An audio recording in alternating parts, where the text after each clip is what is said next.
développé en France, le pâturage des betteraves fourragères peut être un excellent moyen de nourrir ces animaux lors de la période été-automne et de répondre au manque de fourrage durant cette période.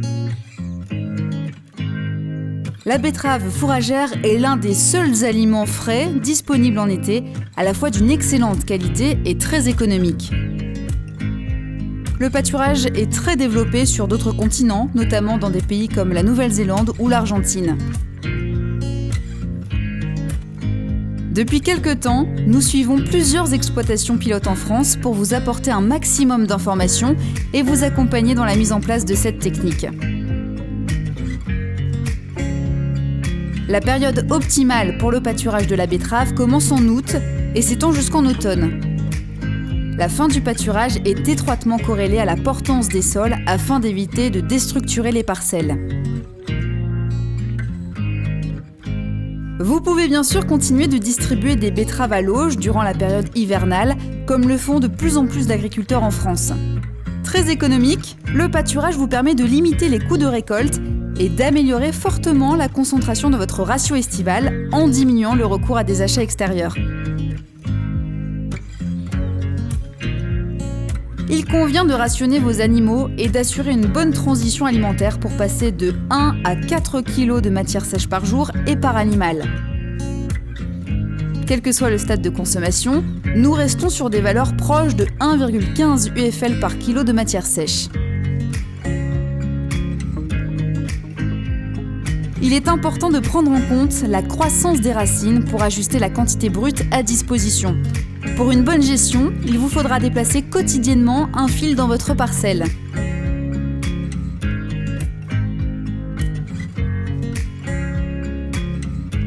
Lors du pâturage, les animaux consomment l'intégralité de la plante. La racine riche en énergie, mais aussi l'ensemble du feuillage, très riche en azote, ce qui en fait un fourrage relativement bien équilibré. Chaque animal doit bénéficier au minimum d'1 mètre de large, permettant d'accéder facilement aux betteraves et d'éviter ainsi la forte concurrence entre animaux.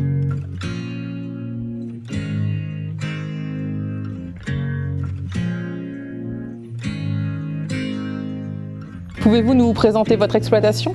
En vaches laitières et vaches allaitantes, donc 60 vaches laitières, 25 vaches allaitantes, naisseurs-engraisseurs en cheptel allaitant.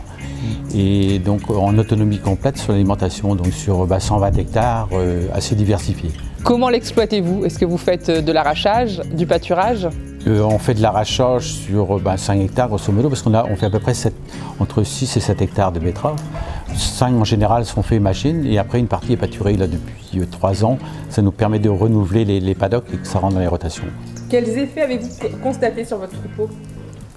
Bon, on a une meilleure dynamique de pâturage à un moment donné parce que c'est un nouvel aliment qui vient dessus, quoi.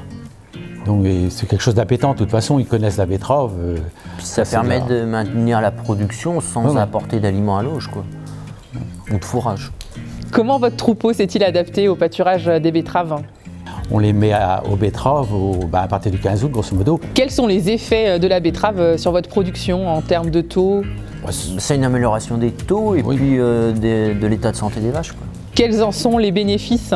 C'est intéressant parce que c'est un aliment frais, donc pour les vaches c'est un aliment assez sain et qui est moins contraignant qu'un maïs, admettons, les périodes de récolte ne sont pas les mêmes, quoi. C'est beaucoup plus souple d'exploitation. Recommanderiez-vous le pâturage ?